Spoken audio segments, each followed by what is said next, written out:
భారత్ ని చైనా దొంగ దెబ్బతీసింది. ఇటీవల కాలంలో షాంఘై కోఆపరేషన్ ఆర్గనైజేషన్ దాని పేరిట చైనా టాంజియాలో ఒక వేదిక 12 మంది దేశాధినేతలు హాజరైపోయి ఉగ్రవాదాన్ని అంతమొందిస్తాం, ఉగ్రవాదాన్ని పారద్రోలుతాం, ఉగ్రవాదాన్ని లేకుండా అంతం చేస్తామనే ఉద్దేశంతో ఏకాభిప్రాయానికి వచ్చారు. ఉగ్రవాదాన్ని అంతమొందిస్తామనేటువంటి మాటని చాలా సుస్పష్టంగా అన్ని దేశాధినేతలు ఒప్పుకున్నారు కూడా. దాంట్లో పిచ్చికుక్క షహబాజ్ షరీఫ్ కూడా ఉంది. కానీ ఆయన ఏం మాట్లాడలేదు. పహల్గామ్ ఉగ్రదాడి ఘటనకు సంబంధించిన ఘటనలో కూడా లష్కర్-ఈ తోయిబా అనేటువంటి ఉగ్రవాద సంస్థకు సంబంధించినటువంటి ద రెసిస్టెన్స్ ఫోర్సే కారణమని కూడా వారంతా మాట్లాడుకొచ్చారు. కానీ అంతలోనే ఏం పుట్టిందో ఏమో, మళ్ళీ చైనా అధ్యక్షుడు జిన్పింగ్ పాకిస్తాన్తో స్నేహించడం మొదలుపెట్టాడు. ఏంటి అనుకుంటున్నారా? ఈరోజు పాకిస్తాన్లో చైనాలో ఒక ఆర్మీ పరేడ్ జరుగుతోంది. అయితే మొన్న జిన్పింగ్తో, నిన్న షహబాజ్ షరీఫ్తో, మొన్న భారత్ని ఇలా దగ్గర తీసుకొని స్నేహభావంగా ముందుకు వెళ్ళాడో లేదో, అంతలోనే పాక్ పిఎంని ఆర్మీ చీఫ్ ఆసిమ్ మునీర్తో జిన్పింగ్ భేటీ అయ్యి చైనా పరేడ్కి ముఖ్య అతిథిగా పిలిచాడు. షహబాజ్ షరీఫ్ని, ఆసిమ్ మునీర్ని చైనా పరేడ్కి ప్రత్యేక ఆహ్వానితుడిగా పిలిచాడు. ట్రంప్తో విభేదాల తర్వాత భారత్ చైనా దగ్గరవుతుంది అని చెప్పి అనుకున్న లోపే మనం చైనాని గుడ్డిగా నమ్మొద్దంటూ కూడా చాలాసార్లు మాట్లాడుకున్నాం. మనకు కళ్ళు మూసుకొనైనా నమ్మేటువంటి ఏకైక మిత్రుడు రష్యా మాత్రమే.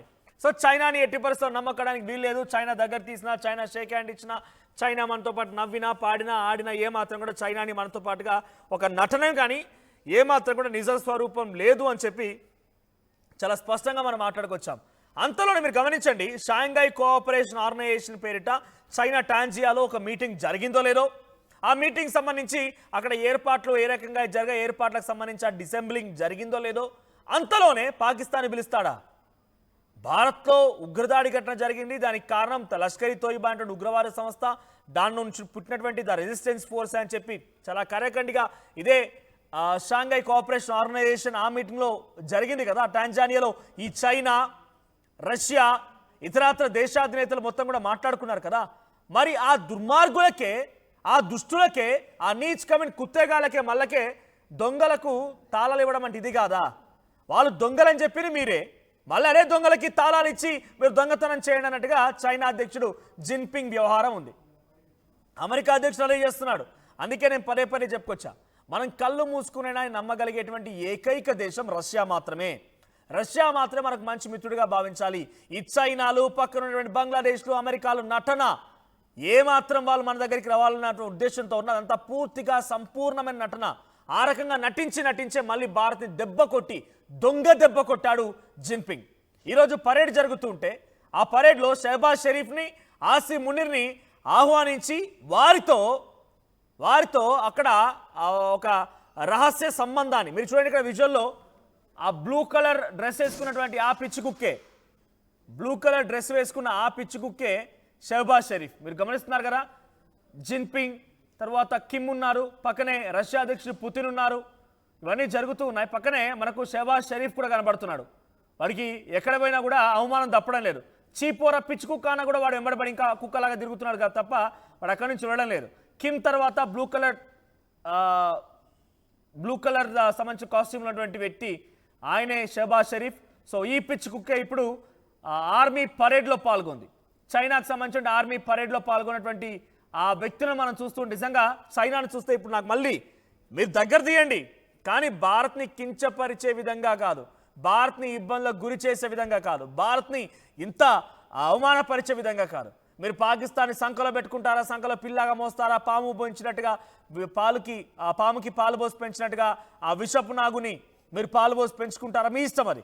కానీ భారత్ని అవమానపరిచే విధంగా ఉంటే డెఫినెట్గా ఎవడైనా కూడా దుర్మార్గుడే. సో ప్రస్తుతానికి ఈ అంశం పైన మా ఏపీ ఇన్పుటేటర్ కృష్ణమోహన్ కూడా మరింత అనాలిసిస్ చేయబోతున్నారు.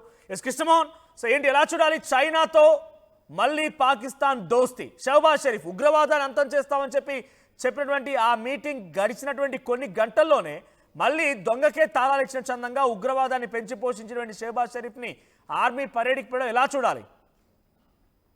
సో బేసిక్ గా ఇక్కడ చైనా మొదటి నుంచి కూడా భారత్ తో వ్యవహరిస్తున్న తీరు కొంత సందేహాగానే ఉంది. అయితే అట్ ద సేమ్ టైం నిపుణులు కూడా అంటే ఈ పొలిటికల్ ఈ ఈ ఈ విదేశీ పరిజ్ఞానం, విదేశీ వ్యవహారాలను నిశ్చితంగా పరిశీలిస్తున్న నిపుణులు కూడా చాలా మంది ఒకే మాట చెప్తుంటారు. మనం చైనాతో కొంత జాగ్రత్తగా వ్యవహరించాల్సిన పరిస్థితి ఉంటుంది. ఎప్పుడు కూడా భారత్ చైనా వ్యవహారంలో కొంత ఆచితూచి అడుగులు వేయాలని. ఎందుకంటే నిన్న మొన్న 2 రోజుల ముందు మోడీ పుతిన్ తర్వాత at the same time China అధ్యక్షుడు జిన్పింగ్ అందరూ కూడా కలిసి మాట్లాడిన పరిస్థితి మనం చూసాం. అదే టైంలో అక్కడ పాకిస్తాన్ ప్రధానమంత్రికి కూడా లెక్క చేయకుండా వీళ్ళు ముగ్గురు అంటే భారత్ ప్రధాని ఏ విధంగా వ్యవహరించారు, అక్కడ రష్యన్ పుతిన్ ఏ విధంగా వ్యవహరించారు, అలాగే జిన్పింగ్ ఏ విధంగా వ్యవహరించారు అనేది చాలా క్లారిటీగా అర్థమైంది. అట్ ద సేమ్ టైం ఆ రోజు కూడా చాలా క్లియర్ గా టెర్రరిజం మీద కలిసి పోరాడాల్సిన సమయం ఆసన్నమైంది అనేది 3 దేశాలు కూడా మాట్లాడుకున్న పరిస్థితి. కానీ ఇవాళ పాక్ పిఎం ని ఆర్మీ చీఫ్ మునీర్ తో జిన్పింగ్ భేటీ కావడం, తర్వాత ఆ చైనా పరేడ్ కి షరీఫ్ ని అలాగే అసిమ్ మునీర్ ని చైనాకు ఆహ్వానం చేయడం, ఇవన్నీ చూసిన తర్వాత అంటే ఇది ముందుగానే భారత్ కూడా సమాచారం ఉంది భారత్ కి దీనికి వాళ్ళు పాల్గొనబోతున్నారని. కానీ ఏదైనా చైనా వ్యవహారంలో కొంత జాగ్రత్తగా ఉండాలి అనేది పర్టికులర్ గా కూడా కొంతమంది ఎప్పుడు మనల్ని అలర్ట్ చేస్తూ ఉంటారు. భారతదేశం కూడా చైనా వ్యవహారంలో కొంత అలర్ట్ గానే ఉంటుంది. బట్ అట్ సేమ్ టైం నిన్న మొన్న జరిగిన అయితే ఒకటి మాత్రం ప్రపంచ దేశాలందరికీ కొంత అర్థమైంది ఏంటంటే భారత్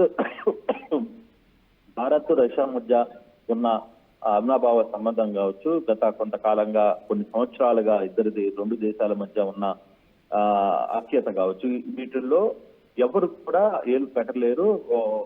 ఈవెన్ ట్రంప్ లాంటి వ్యక్తులు కూడా ఏమీ చేయలేరు అనేది మరోసారి రుజువైన పరిస్థితి. కానీ చైనాతో సత్సంబంధాలు కొనసాగించాలని మనకి ఉంది, వాళ్ళకి ఉంది. కాకపోతే చైనా అంతర్గతంగా చేస్తున్న కొన్ని కుట్రలు లేకపోతే పాకిస్తాన్ వ్యవహరిస్తున్న తీరు పట్ల మాత్రం భారత్ ఎప్పటికప్పుడు అలర్ట్ గానే ఉంది. భారత్ ఆ దిశగా ముందుకు అడుగులు వేస్తూనే మనకి కనబడుతుంది. బట్ నిన్న ఈ చైనా పరేడ్ కి ఈ అసిమ్ మునీర్ కావచ్చు లేకపోతే షరీఫ్ వీళ్ళందరూ హాజరు కావడాన్ని అయితే ముందు రోజు జరిగిన పరిస్థితులు మనం చూసుకుంటే చైనా మనతో మాట్లాడినా రష్యా ముగ్గురు మాట్లాడుకున్న సందర్భంలో చూసిన పరిస్థితులకి తర్వాత మళ్ళీ వెంటనే చైనాకి సపరేట్ గా ఆహ్వానం పంపించి వాళ్ళని ఈ పెరేడ్ కి పిలవడం కావచ్చు, వీటన్నిటిని కానీ ఒకసారి కానీ చూసుకుంటే కొంత చైనా వ్యవహరిస్తున్న తీరు కొంత అంటే మనం పాకిస్తాన్ తో గొడవలు పడమనో లేకపోతే పాకిస్తాన్ తో విడిపోమనో లేకపోతే ఇంకోటి చేయమనో మనమేం చెప్పట్లేదు. భారత్ కూడా చాలా క్లియర్ గా ఎవరి విదేశాంగ వ్యవహారాలు కొన్ని ఉంటాయి, తర్వాత అక్కడున్న 2 దేశాల మధ్య ఒప్పందాలు కొన్ని ఉంటాయి, కాకపోతే బిజినెస్ పరంగా వాణిజ్య పరంగా కొన్ని అంశాలు ఉంటాయి. వీటిని ఇప్పటికప్పుడు బేరీజ్ చేసుకుంటారు. కానీ బ్యాక్ ఎండ్ లో మళ్ళీ పాకిస్తాన్ ని రెచ్చగొట్టే ప్రయత్నం చైనా చేయకూడదు అనేది మనం క్లారిటీగా చెప్తున్నాం. మనం పాకిస్తాన్ కి మనకి ఉన్న కొంత ఈ గ్యాప్ ని చైనా లాంటి దేశాలు వాడుకోవాలని ప్రయత్నిస్తే దాన్ని ఒప్పుకోమనేది. మరోవైపు ట్రంప్ పరిస్థితిని మనం చూస్తున్నాం. ఈ రోజు ట్రంప్ నిన్న జరిగిన అమెరికాతో భారత్ సుంకాల మధ్య జరిగిన వ్యవహారం మీద అమెరికాలోనే ట్రంప్ కు వ్యతిరేకంగా జరిగిన ఒక ర్యాలీ, మొత్తం అమెరికానే ఇంత పెద్ద ర్యాలీ ఇటీవల కాలంలో ఎప్పుడు జరగలేదనే ఒక వాదన కూడా వినిపిస్తోంది. అమెరికన్ దేశస్తులే చెప్తున్నారు ట్రంప్ నువ్వు చేస్తున్న వ్యవహారాల వల్ల చాలా ఇబ్బందులు వస్తున్నాయని చెప్పి మాట్లాడుతున్న పరిస్థితి కూడా మనం చూసాం. కానీ ఏదేమైనా కొంత దొంగ దెబ్బ తీయాలనుకుంటే చైనాకి కూడా కొంత గుణపాఠం తప్పదు. బట్ కాకపోతే ఆచితూచి అడుగులు వేయాల్సిన పరిస్థితులు కొన్ని ఉంటాయి విదేశాంగ వ్యవహారాల్లో కొంత. కాకపోతే ఇప్పుడు చైనా పాకిస్తాన్ ని మరోసారి ప్రేరేపించే విధంగా లేకపోతే వాళ్ళని ఎంకరేజ్ చేసే విధంగా కానీ వ్యవహరిస్తే మాత్రం మరోసారి పాకిస్తాన్ కి సరైన గుణపాఠం తప్పదనేది భావిస్తున్నారు. At the same time Pakistan China మధ్య జరుగుతున్న ఒప్పందాలు లేదు వాళ్ళిద్దరి మధ్య ఉన్న ఇంటర్నల్ కమిట్మెంట్స్ వ్యవహారాలు అన్నింటి కూడా భారత్ తెలుసు. కాబట్టి భారత్ కూడా ఒకటి క్లియర్ గా వ్యవహారంలో అయితే నిన్న జరిగిన ఇంటర్నల్ మీటింగ్ లో కూడా చైనాతో కావచ్చు రష్యా పుతిన్ ముందే జిన్పింగ్ తో కూడా మోడీ మాట్లాడిన కొన్ని ఇంటర్నల్ వ్యవహారంలో కొంచెం గట్టిగానే మాట్లాడినట్టుగానే సమాచారం ఉంది. కానీ నిన్న ప్యారెడ్కి పిలిచినంత మాత్రాన ఏదో చైనా తొందరపడి మన మీద యుద్ధాన్ని ప్రకటిస్తుందనో లేకపోతే ఇంకోటి ఏదో చేయబోతుందనో అని ఆలోచించాల్సిన అవసరం అయితే లేదు. బట్ పాకిస్తాన్ కి సంబంధించిన వ్యవహారంలో చైనా ఎలా కిషమోహన్ ఉన్నా అంటే ఇప్పుడు చైనా పాకిస్తాన్ ని మళ్ళీ చేరదీస్తోంది, పాకిస్తాన్ ని మళ్ళీ ఆహ్వానిస్తోంది, ప్రత్యేక ఆహ్వానితుడిగా పిలుస్తోంది, పాకిస్తాన్ కి కొంత దగ్గర అవుతోంది. అంటే డొనాల్డ్ ట్రంప్ దగ్గర ఉన్నటువంటి ఆ పాకిస్తాన్ దగ్గరతనాన్ని దూరం చేయాలన్న ఆలోచనతో ఉందా, లేదంటే ఇది భారత్కి ముప్పై అవకాశం ఉందా? ఎలా చూడాలి? భారత్కి ఏమైనా ముప్పు కాబోతోందా? అంటే అంత ఆందోళన చెందాల్సిన అవసరం ఉండదు మనోజ్. ఇప్పుడు పాకిస్తాన్ లేకపోతే ఇప్పుడు ట్రంప్ చైనాకు మధ్య ఉన్న ఒప్పందాలు లేదు, ట్రంప్ కి చైనాకి మధ్య ఉన్న కొంత అంతర్గత ఇష్యూస్, వీటన్నిటిలో కూడా ఎక్కడ రోళ్లు ట్రంప్ వ్యవహరించిన ఇటీవల కాలంలో ట్రంప్ వ్యవహరించిన తీరు పట్ల కూడా భారత్ ఎలా వ్యవహరించిందో కూడా చాలా క్లియర్ గానే అర్థమైంది. భారత్ చాలా స్ట్రాంగ్ గా ట్రంప్ కి చెప్పాల్సిన రీతిలో సుంకాల వ్యవహారంలో కావచ్చు, లేకపోతే ట్రంప్ ఇన్వైట్ చేసినప్పుడు మోడీ వెళ్ళకపోవడం కావచ్చు, ఇట్లాంటి అంశాలన్నిటి మీద కూడా కొంత క్లారిటీ ఉంది. వాళ్ళకు కూడా అర్థమైంది. ఓకే వీళ్ళు కూడా ఏమి మనం చెబితే ఆడే బొమ్మ లాంటి వాళ్ళు కాదు, ఖచ్చితంగా వాళ్ళకంటూ ఒక నిర్ణయం ఉంది, వాళ్ళకంటూ ఒక ప్లాన్ ఆఫ్ యాక్షన్ ఉంది అనే దాని మీద వాళ్ళు చాలా క్లియర్ గా ఉన్నారు. నిన్న పుతిన్ మోడీ మధ్య జరిగిన అంతర్గత ఇష్యూలు దాదాపుగా గంట సేపు కారులో మాట్లాడుకున్న వ్యవహారాలు కావచ్చు, మీటింగ్ జరిగిన సందర్భంగా పుతిన్ ఇతర దేశ అధ్యక్షులు అందరూ కూడా మనతో, ఈవెన్ చైనా కూడా మనతో ఏ విధంగా వ్యవహరించారో ప్రపంచం అంతా కూడా చూస్తోంది. అయితే ఇక్కడ ఉన్న పరిస్థితుల్లో అంత ఏదో జరగబోతుంది అని ఒక ఆందోళన అయితే పడాల్సిన అవసరం లేదు అనేది చాలా క్లారిటీలో ఉంది. బట్ ఒకవేళ ఏదైనా జరగాల్సిన పరిస్థితి పాకిస్తాన్ రూపంలోనూ లేకపోతే ఇంకో రూపంలోనూ వచ్చినా భారత్ దానికి సిద్ధంగా ఉంది అనేది చాలా క్లారిటీ ఉంది. అయితే ఇప్పుడు అమెరికాకి సంబంధించిన వ్యవహారంలో ఎటువంటి లైన్ తీసుకుందో కొంత స్ట్రాంగ్ ఇంప్రూవ్మెంట్ నోటీస్ ని అమెరికా కూడా చేరవేసిన పరిస్థితులు, ఈవెన్ భారత్ తో సత్సంబంధాలని కట్ చేసుకోవాలనే ట్రంప్ చేసిన ప్రయత్నాన్ని అక్కడ అమెరికాలో కూడా అమెరికన్సే దాన్ని వ్యతిరేకించే పరిస్థితిలో ఉన్నారు. అదే నిన్న జరిగిన ఒక పెద్ద మ్యాసివ్ ర్యాలీ, ట్రంప్ కి అగైనెస్ట్ గా జరిగిన ర్యాలీ. సో ఇటువంటి సందర్భాల్లో అక్కడున్న అమెరికన్ వైస్ ప్రెసిడెంట్స్ కావచ్చు వాళ్ళందరూ కూడా భారత్ పట్ల వాళ్ళు మాట్లాడుతున్న పరిస్థితిని కూడా కొంత మనకి అంత దూరం రాకపోవచ్చు. అంటే ట్రంప్ వ్యవహార శైలి మొదటి నుంచి తెలుసు, అతను ఏదో మాట్లాడతాడు, తర్వాత నేను మాట్లాడలేదు అంటాడు, తర్వాత నేనే మాట్లాడాను అంటాడు, ఇట్లాంటి వ్యవహారాలంతా కూడా ట్రంప్ సంబంధించి అమెరికాలో కూడా ట్రంప్ మీద విపరీతమైన వ్యతిరేకత ప్రారంభమైంది కూడా మనం చూస్తున్నాం ఆ సందర్భంగా. ఇక చైనా విషయంలో పాకిస్తాన్ ని ఈ రోజు పిలిచి మాట్లాడినంత మాత్రాన భారత్ కి జరిగే నష్టం ఏం లేదు. కాకపోతే చైనాకి కొంత మనం కూడా కొంత నిన్న జరిగిన మీటింగ్స్ లో కొంత క్లియర్ గా చైనాకి కూడా కొంత ఇన్ఫర్మేషన్ ని చెప్పారు. భారత్ సైడ్ నుంచి ఏం జరగబోతుంది ఏంటి అనే వ్యవహారం కూడా కొంత సమాచారం ఉంది అనేది చాలా క్లియర్ గా తెలుస్తుంది. Thank you Krishnamohan. So Bharat ని మరోసారి దొంగ దెబ్బ కొట్టింది చైనా.